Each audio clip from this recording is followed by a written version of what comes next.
Assalamualaikum warahmatullahi wabarakatuh.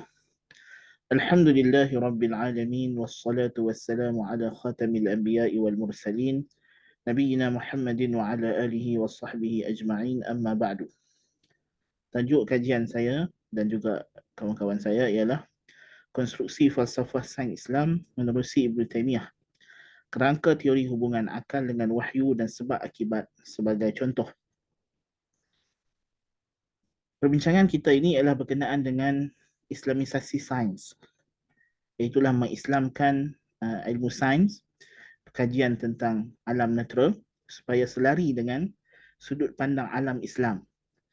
Dan di antara pendekatan yang digunakan oleh cendekiawan Islam dalam melakukan proses Islamisasi sains ialah pendekatan mengislamkan falsafah sains, yang mana falsafah sains adalah falsafah yang bertindak sebagai pemandu arah dan pengawal bagi kajian saintifik dan sains itu sendiri.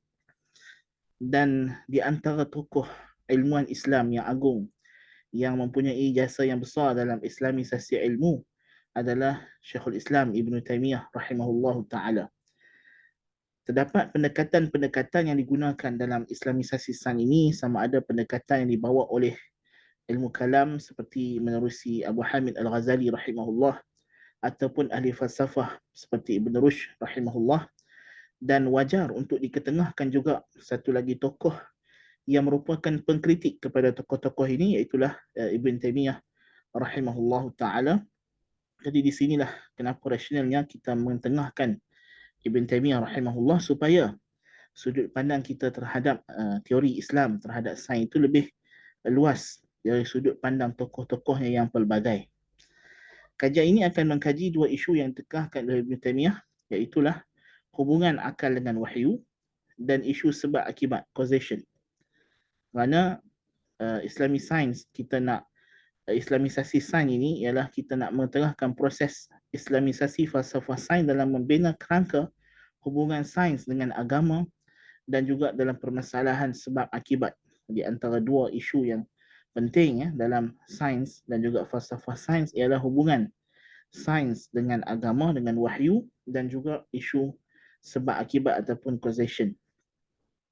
Jadi kajian ini bertujuan untuk membentuk satu kerangka teori yang terbaik bagi hubungan agama dengan sains dan menjawab persoalan sebab akibat yang selari dengan ajaran Islam. Kerangka teori ini berteraskan gagasan Ibn Taymiyah dalam mengharmonikan hubungan akal dengan wahyu, yang mana ini merupakan salah satu gagasan yang paling dikenali akannya oleh Syekhul Islam Ibn Taymiyah, iaitulah dalam hubungan beliau gerakan beliau untuk mengharmonikan hubungan di antara akal dengan nakal, iaitulah akal dengan wahyu.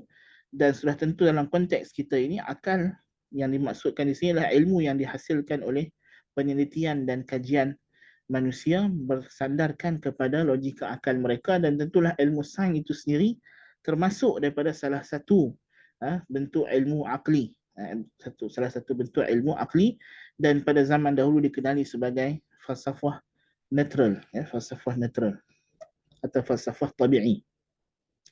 Metodologi yang kami gunakan ialah kajian kualitatif dengan membandingkan antara teks Ibn Taymiyah rahimahullah dengan tulisan ahli falsafah sains barat moden dan juga tulisan-tulisan cendekiawan Islam moden yang berkaitan dengan isu ini. Jadi apa yang kami dapati adalah pendekatan Ibn Taymiyah dalam kerangka teori hubungan akli-naklinya, dan juga apa yang beliau jelaskan berkenaan dengan causation, sebab akibat, adalah bersifat saksama dan wasatiyah, memberikan kedudukan yang sewajarnya kepada akal dan wahyu, kajian sains dan wahyu, tidak menafikan otoriti mana-mana pihak. Jadi tidak ada dikompromikan atau dikorbankan salah satu pihak untuk memenangkan pihak yang lain. Tidak. Diberikan hak yang saksama. Pendekatan Ibn Taymiyah yang mengiktiraf kepelbagaian sumber ilmu yang membawa kepada keharmonian. Sumber-sumber ini membolehkan satu hubungan harmoni antara sains dengan agama diwujudkan. Persoalan seperti undang-undang alam berkaitan sebab akibat dapat diharmonikan dengan baik dengan kekuasaan Tuhan sebagai pentadbir alam, dan memberikan perspektif yang lebih harmoni antara sains dengan agama. Jadi hubungan akal dengan wahyu dari sudut pandang Syekhul Islam Ibn Taymiyah rahimahullah ialah dia tidak didahulukan mana satu, tetapi sebaliknya dilihat dari sudut dalil manakah yang qat'i ataupun yang rajih. So jikalau dalil akal itu adalah dalil akal yang qat'i, yang pasti, maka kita dahulukan akal. Dan dalil wahyu yang bersifat dhanni dalalahnya, tidak pasti dalalahnya, perlu dicari satu tafsiran yang bersesuaian supaya tidak bercanggah dengan perkara yang qat'i. Demikian sebaliknya, jikalau yang qat'i itu ialah wahyu, maka sudah pasti sangkaan akal yang menyangka bahawa ia bercanggah dengan wahyu tadi adalah tidak tepat. Dan hakikatnya paksi manhaj Ibn Taymiyah ini adalah pada tidak wujud sama sekali percanggahan di antara akal yang sejahtera dengan wahyu yang sahih. So kalau diwujud percanggahan itu sebenarnya satu sangkaan dan salah satu mesti tidak betul ataupun mempunyai tafsiran yang tidak tepat. Maka sebab itu Syekhul Islam Ibn Taymiyah tidak melihat kemenangan itu diberi kepada akal ataupun nakal, tetapi dilihat dari segi kekuatan dalil itu sendiri. Adakah ia satu dalil yang qat'i, yang pasti dalalahnya, ataupun ia satu yang dhanni, ataupun ia satu yang rajih, ataupun yang marjuh. Maka mana yang qat'i didahulukan atas yang dhanni dan yang rajih didahulukan di atas yang marjuh. Maka perkara ini diaplikasikan antara hubungan sains dengan wahyu. Jadi benda yang sama juga kita kata di sini dapat kita simpulkan, jika berlaku sangkaan pertembungan antara sains dengan wahyu, maka hendaklah dilihat. Jikalau kedua-duanya bersifat qat'i, pasti, maka hakikatnya pertembungan adalah mustahil. Jika bertembung antara qat'i dengan dhanni, maka didahulukan yang dhanni, baik ianya sains atau wahyu. Jika berlaku percanggahan antara dhanni dengan dhanni, maka dilakukan tarjih dan didahulukan yang rajih atas yang marjuh, baik ianya sains ataupun wahyu. Sebagai misal, kalau kita melihat teori Darwin ataupun teori evolusi, hakikatnya teori evolusi ini dia bersifat dhanni. Bahkan dia hanyalah teori yang tidak disokong oleh sebarang bukti empirikal dan telah pun dipertikaikan oleh kalangan saintis barat sendiri, dan ia adalah satu anggaran ataupun hipotesis. Ia bukan sesuatu benda yang memang kita nampak dengan mata kasar ianya berlaku. Ia hanyalah anggaran. Sedangkan Al-Quran dan Sunnah jelas menceritakan proses kejadian manusia secara qat'i. Bermula dengan penciptaan Adam AS. Kemudian bagaimana manusia itu diciptakan daripada ibu dan ayah dan seterusnya. Maka di sini kita melihat wahyu adalah qat'i. Maka kita tidak boleh menerima teori yang bersifat dhanni lalu kita nak dahulukan dia atas wahyu. Tetapi sebaliknya kalau kita melihat contoh macam teori Big Bang masalahnya. Walaupun ianya teori, tetapi ia tidak bercanggah dengan wahyu. Sebaliknya teori itu bersesuaian dengan wahyu dari sudut alam ini memang adalah ada permulaan kejadian. Dan wahyu tidak menafikan teori Big Bang itu. Maka kita kata dalam konteks ini ia boleh diterima walaupun ia bersifat dhanni, tetapi ia tidak bercanggah dengan mana-mana qat'i wahyu. Dan ia dapat diharmonikan. Syekhul Islam Ibn Taymiyah juga kalau kita melihat sebagai contoh, dia tidak menolak dalam alam ini ada sebab kejadian yang bersifat fizikal atau empirikal dan sebab kejadian yang bersifat maknawi yang kita tak dapat lihat. Seperti kejadian guruh. Maka di sana ada malaikat sudah datang dalam hadis.